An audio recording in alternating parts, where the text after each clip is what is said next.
Sa ngalan ng Ama at ng Anak at ng Espiritu Santo. Amen. Sumainyo ang Panginoon. At sumainyo rin. Mga kapatid, aminin natin ang ating mga kasalanan upang maging marapat tayong gumanap sa banal na pagdiriwang. Inaamin ko sa makapangyarihang Diyos at sa inyo mga kapatid, na lubha akong nagkasala sa isip, sa salita, sa gawa, at sa aking pagkukulang. Kaya isinasamo ko sa mahal na Birheng Maria, sa lahat ng mga anghel at mga banal, at sa inyo mga kapatid, na ako'y ipanalangin sa Panginoong ating Diyos. Kaawaan tayo ng makapangyarihang Diyos, patawarin tayo sa ating mga kasalanan, at patnubayan tayo sa buhay na walang hanggan. Amen. Panginoon, kaawaan mo kami. Panginoon, kaawaan mo kami. Kristo, kaawaan mo kami. Kristo, kaawaan mo kami. Panginoon, kaawaan mo kami. Panginoon, kaawaan mo kami. Manalangin tayo. Ama naming makapangyarihan, lakas ka ng mga walang inaasahan kundi ikaw. Ang pagluhog namin ay iyong pagbigyan, sapagkat kami mga tao lamang na pawang mahihina kapag iyong iniwanan. Kaya naman, kami lagi mong tulungan upang sa pagtupad ng iyong mga kautusan, ika'y aming mabigyang kasiyahan sa aming iniisip at ginagawa araw-araw. Sa pamagitan ng Jesucristo kasama ng Espiritu Santo, magpasawalang hanggan. Amen.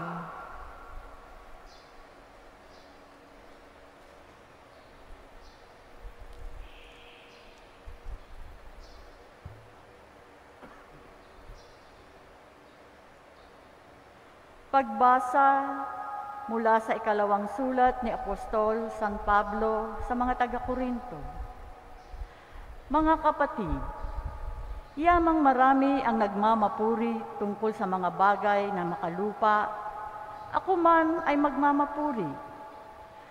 Kung may nakapagmamapuri, ako'y makamagpapamapuri. Ako'y nagsasalita tulad ng isang mangmang. Sila ba'y Hebro? Ako man. Mga Israelita ba sila? Ako rin. Lipi ba sila ni Abraham? Ako'y gayon din. Sila ba'y mga lingkod ni Kristo? Nagsasalita akong waring isang baliw. Ngunit ako'y mas mabuting lingkod ni Kristo kaysa kanila. Higit ang aking pagpapagal. Makailang ulit akong nabilanggo. Hinagupit ng maraming beses at madalas na nabingit sa kamatayan. Makalima akong tumanggap ng 39 na palo mula sa mga mga Hudyo. 3 ulit kong naranasang hagupitin ng mga Romano at minsan binato.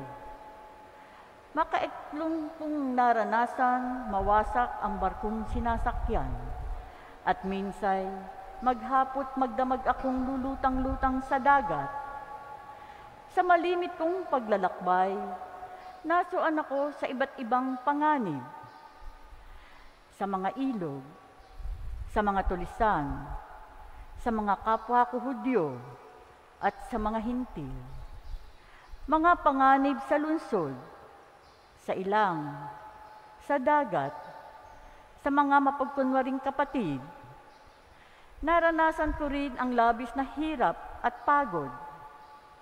Malimit na nagmagpupuyat, matinding gutom at uhaw.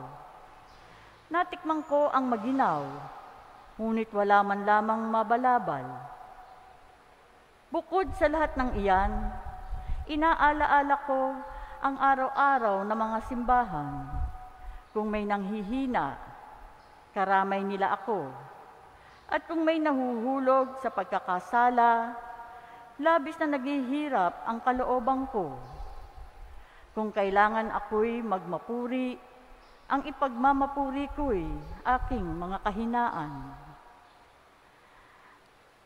Ang salita ng Diyos. Salamat sa Diyos. Matuwid ay tinutulungan sa lahat ng kagipitan. Matuwid ay tinutulungan sa lahat ng kagipitan. Panginoon, akin laging pupurihin. Sa pasasalamat, di ako titigil. Aking pupurihin kanyang mga gawa. Kayong naaapi, makinig, matuwa. Matuwid ay tinutulungan sa lahat ng kagipitan. Ang pagkadakila niya sa naihayag ay ang ngalan niya. Purihin ng lahat ang aking dalangi dininig ng Diyos, na wala sa akin ang lahat kong takot. Matuwid ay tinutulungan sa lahat ng kagipitan. Nagalak ang aping umasa sa Kanya, pagkat di nabigo ang pag-asa nila. Tumatawag sa Diyos ang walang pag-asa. Sila'y iniligtas sa harap at dusa. Matuwid ay tinutulungan sa lahat ng kagipitan.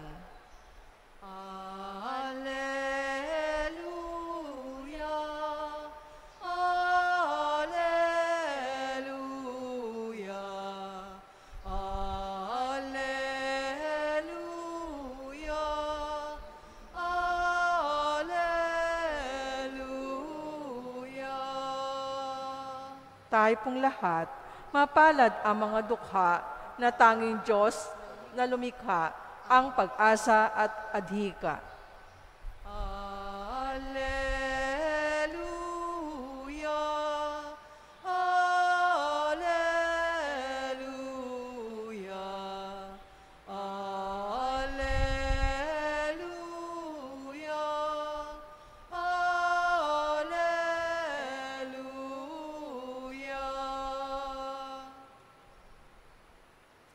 Sumainyo ang Panginoon. At sumainyo rin.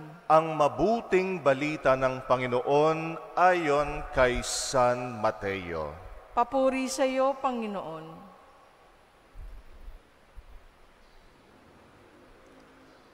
Noong panahong iyon, sinabi ni Jesus sa kanyang mga alagad, "Huwag kayong mag-impok ng kayamanan dito sa lupa.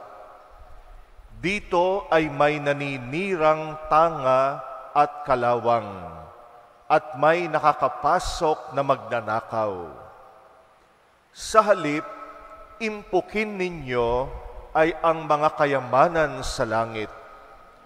Dooy walang naninirang tanga at kalawang, at walang nakapapasok na magnanakaw. Sapagkat kung saan naroon ang inyong kayamanan, naroon din naman ang inyong puso. Ang mata ang pinakailaw ng katawan. Kaya't kung malinaw ang iyong mata, maliliwanagan ang buo mong katawan. Ngunit kung malabo ang iyong mata, madirimlan ang buo mong katawan. Kaya't kung ang liwanag na nasa iyo ay kadiliman pala, napakadilim niyan."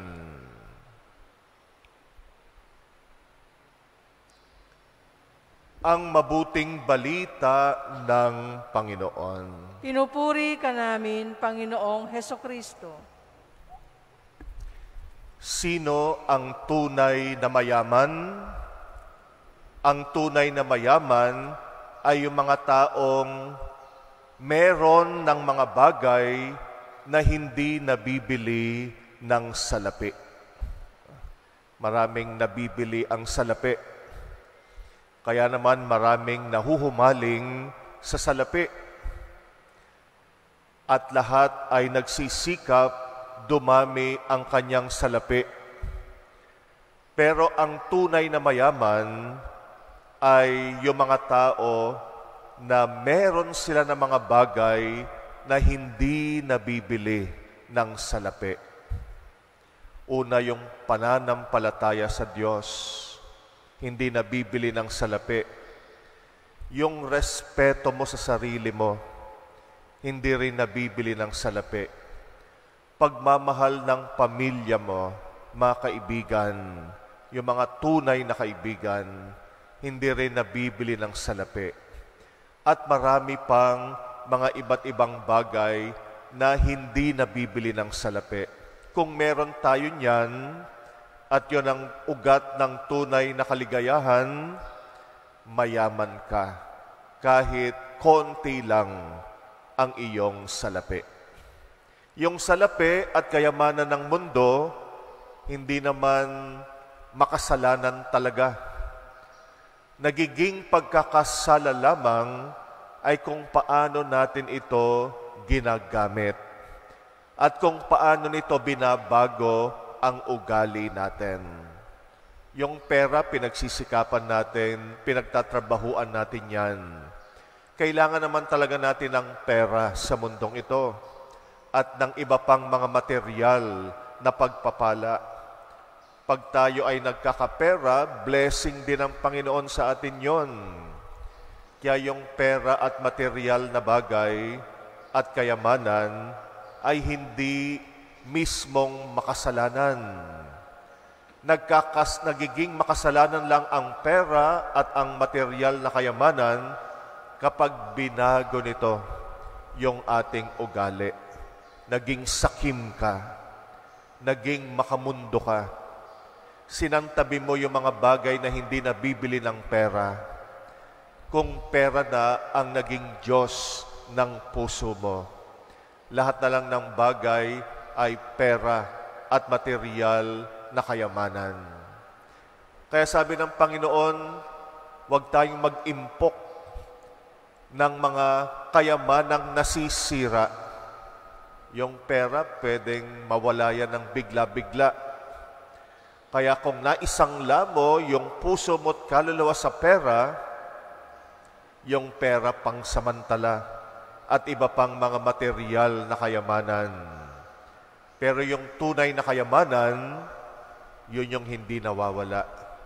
Yung mga bagay na hindi nabibili ng salapi, hindi nabibili ng pera.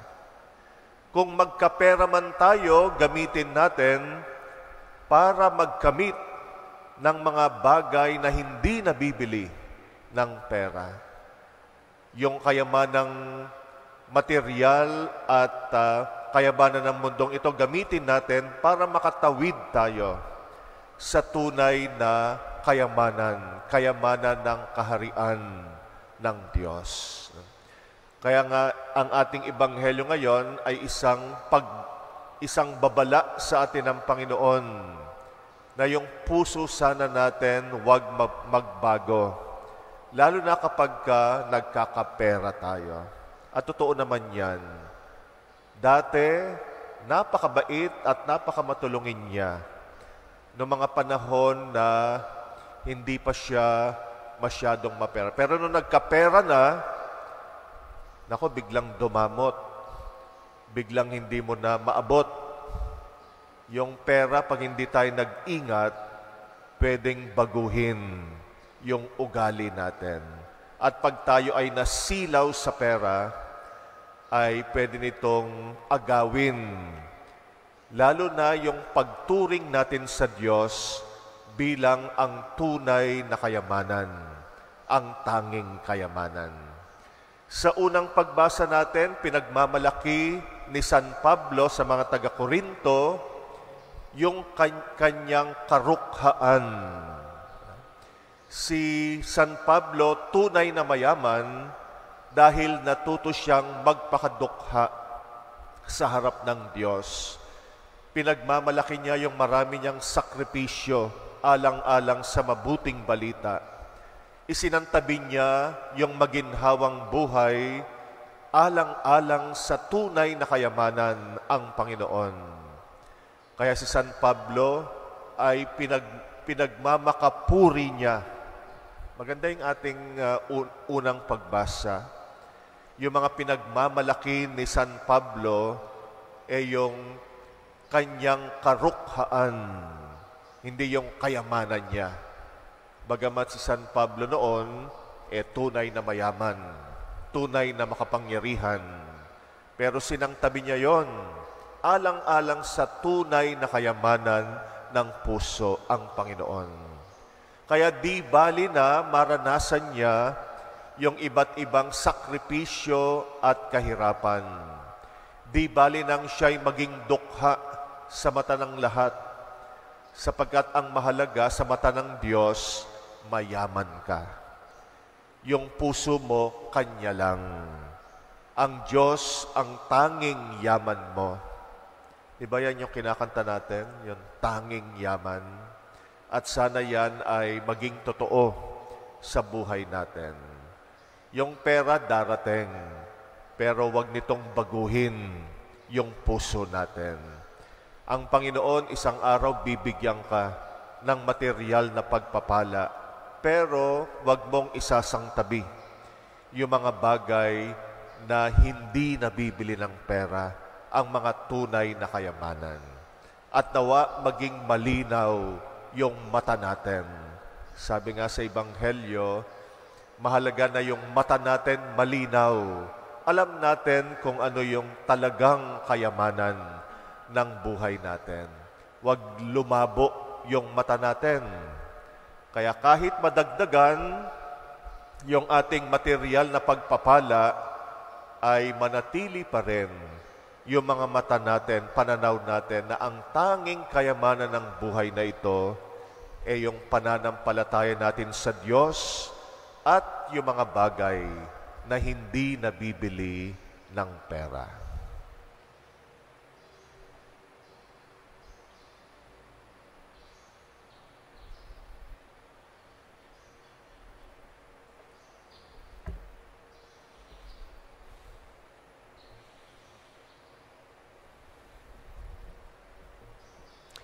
Hinahamon tayo ni Jesus na mag-impok ng kayamanan sa langit kaysa kayamanan sa lupa. Ituon natin ang ating mga puso sa kalangitan sa ating pananalangin. Ating itugon, Panginoon, maghari ka sa aming mga puso. Panginoon, maghari ka sa aming mga puso. Ang simbahan, naway gawing malaya ang mga kalalakihan at kababaihan sa pagkaalipin sa materialismo sa pamamagitan ng pagtuturo sa kanila ng mga bagay na pinahahalagahan ng kaharian ng Diyos. Manalangin tayo sa Panginoon. Panginoon, maghari ka sa aming mga puso. Ang mga politiko at lingkod pangmamamayan, naway magsimula ng mga programa at proyekto sa kabuuan ng pag-uunlad ng lipunan at kanilang mga nasasakupan. Manalangin tayo sa Panginoon. Panginoon, maghari ka sa aming mga puso. Ang mga taong pinagkatiwalaan ng higit na kayamanan, naway mapagtanto ang kanilang katayuan bilang mga tagapangalaga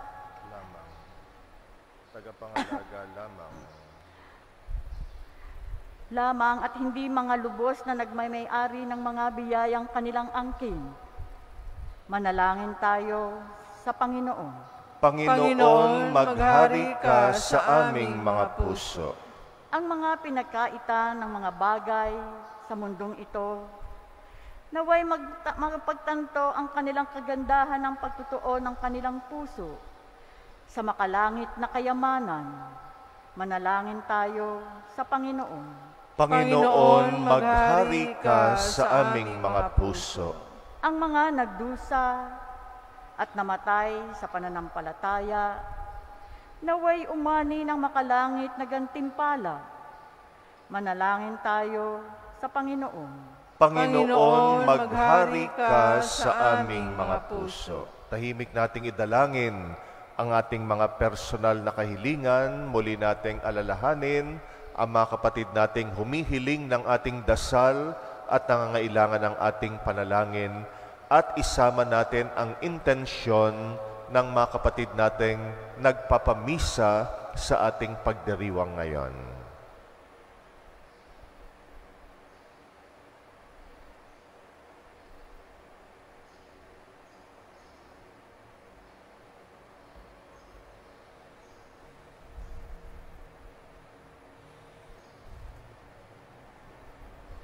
Panginoon, tulungan mo kami upang hindi namin maipagpalit ang kayamanan ng iyong kaharian sa kayamanan ng mundong ito. Gamitin lamang namin ang mga material na kayamanang pinagkatiwala mo sa amin upang magkamit kami ng mga kayamanang makalangit. Ikaw na aming Panginoon, magpasawalang hanggan. Amen.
Manalangin kayo mga kapatid upang ang paghahain natin kalugdan ng Diyos amang makapangyarihan. Tanggapin nawa ng Panginoon itong paghahain sa iyong mga kamay sa kapurihan niya at karangalan sa ating kapakinabangan at sa buong sambayanan niyang banal. Ama naming lumikha, kami ginawa mong may angking katauhan na dapat pakanin at pangalagaan at iyong dinudulutan ng banal na paikinabang. Ipagkaloob mong kami wag magkulang sa mga iniuukol mo sa aming kapakanan. Sa pamagitan ng Jesucristo, kasama ng Espiritu Santo, magpasawalang hanggan. Amen. Sumainyo ang Panginoon. At sumainyo rin. Itaas sa Diyos ang inyong puso at diwa. Itinaas na namin sa Panginoon. Pasalamatan natin ang Panginoong ating Diyos. Marapat na siya, ipasalamatan. Ama naming makapangyarihan, tunay ngang marapat na ikay aming pasalamatan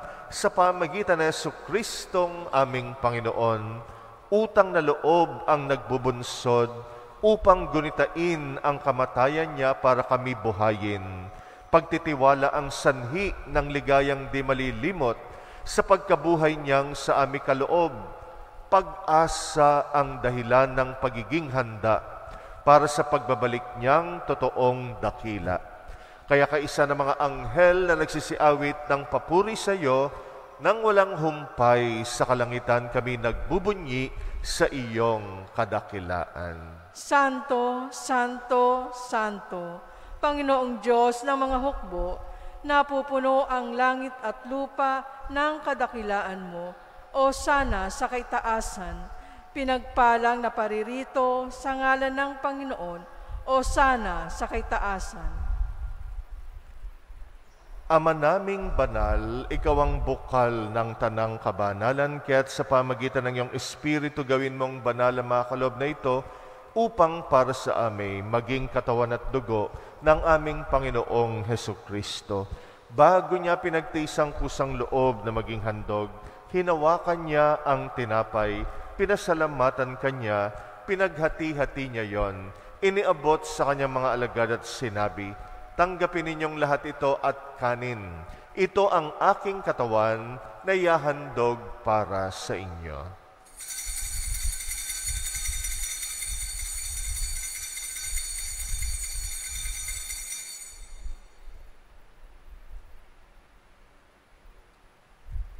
Gayon din naman nung matapos ang hapunan, hinawakan niya ang kalis, muli kanyang pinasalamatan, iniabot niyang kalis sa kanyang mga alagad at sinabi, "Tanggapin ninyong lahat ito at inumin.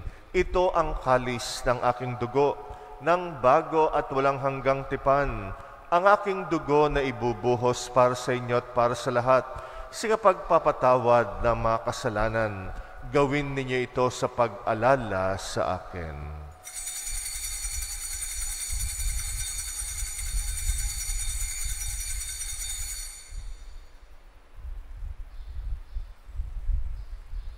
Ang misteryo ng pananampalataya. Si Kristo ay gunitain, sarili ay inihain, bilang pagkait inuming pinagsasaluhan natin hanggang sa siya'y dumating. Ama, ginagawa namin ngayon ang pag-alala sa pagkamatay at muling pagkabuhay ng iyong anak. Kaya't inaalay namin sa iyong tinapay na nagbibigay buhay at ang kalis na nagkakaloob ng kaligtasan. Kami nagpapasalamat dahil kami iyong minarapat na tumayo sa harap mo para maglingkod sa iyo. Isinasamo namin kaming magsasalo-salo sa katawan at dugo ni Kristo ay mabuklod sa pagkakaisa sa pamagitan ng Espiritu Santo. Amalingapin mong iyong simbahang laganap sa buong daigdig. Puspusin mo kami sa pag-ibig at ni Jose na aming obispo at ng tanang kaparian. Alalahanin mo rin ang mga kapatid naming nahimlay na may pag-asang sila'y muling mabubuhay. Gayon din ang lahat ng mga pumanaw. Kawaan mo sila't patuloyin sa iyong kaliwanagan. Kawaan mo at pagindapatin kaming lahat makasalo sa iyong buhay na walang wakas, kaysa ng mahal na Birheng Maria na ina ng Diyos, ng kabiyak ng puso niyang si San Jose, kaysa ng mga apostol at ang lahat ng mga banal na namuhay dito sa daigdig ng kalugod-lugod sa iyo, maipagdiwang nawa namin ang pagpupuri sa ikrarangal mo sa pamagitan ng iyong anak na aming Panginoong Hesukristo. Sa pamamagitan ni Kristo kasama niya at sa Kanya, ang lahat ng parangal at papuri ay sa iyo, Diyos samang makapangyarihan, kasama ng Espiritu Santo, magpasawalang hanggan.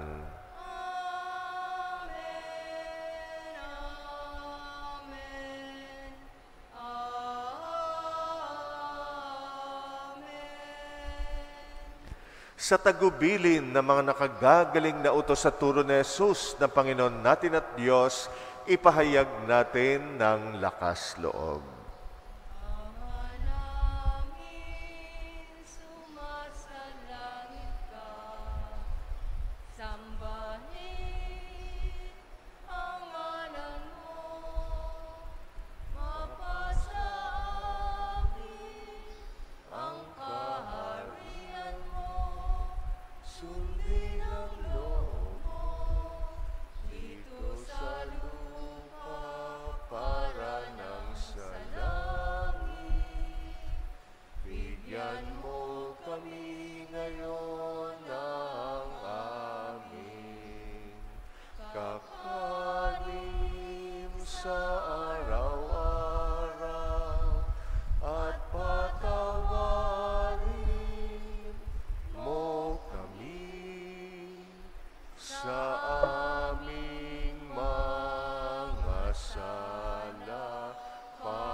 Kasala sa amin, at huwag mo kaming ipahintulot sa tukso, at iadya mo kami sa lahat ng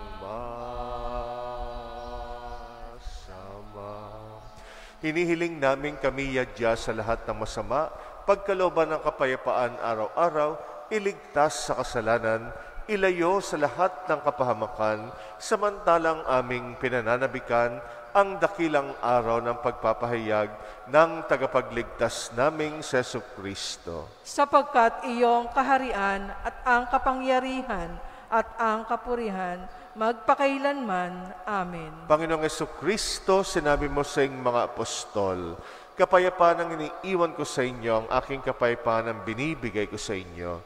Tunghayan mo ang aming pananampalataya, huwag ang aming pagkakasala. Pagkalooban mo kami ng kapayapaan at pagkakaisa, ayon sa iyong kalooban, kasama ng Espiritu Santo, magpasawalang hanggan. Amen. Ang kapayapaan ng Panginoon ay laging sumainyo. At sumainyo rin. Magbigayan kayo ng kapayapaan sa isa't isa. Peace be with you.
Narito ang ating Panginoong Jesucristo, ang kordero ng Diyos na nag-aalis na mga kasalanan ng sanlibutan.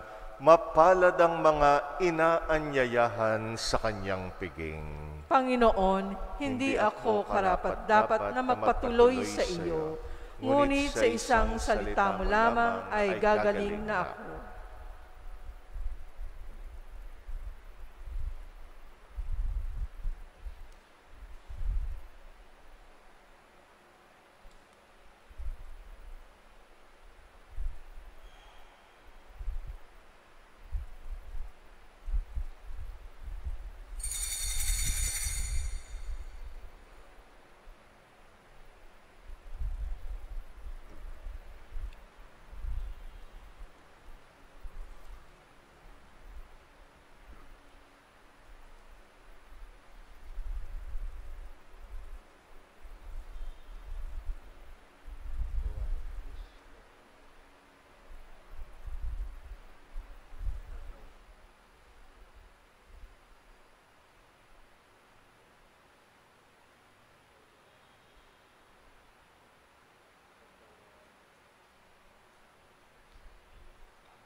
Manalangin tayo.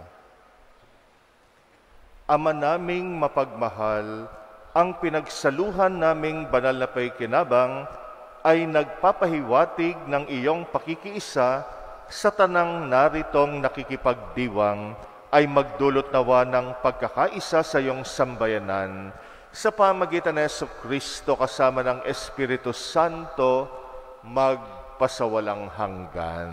Amen. Sumainyo ang Panginoon. At sumainyo rin. At pagpalain kayo ng makapangyarihang Diyos, Ama at Anak at Espiritu Santo. Amen. Tapos na ang misa, humayo kayong taglay ang kapayapaan ni Kristo. Salamat sa Diyos.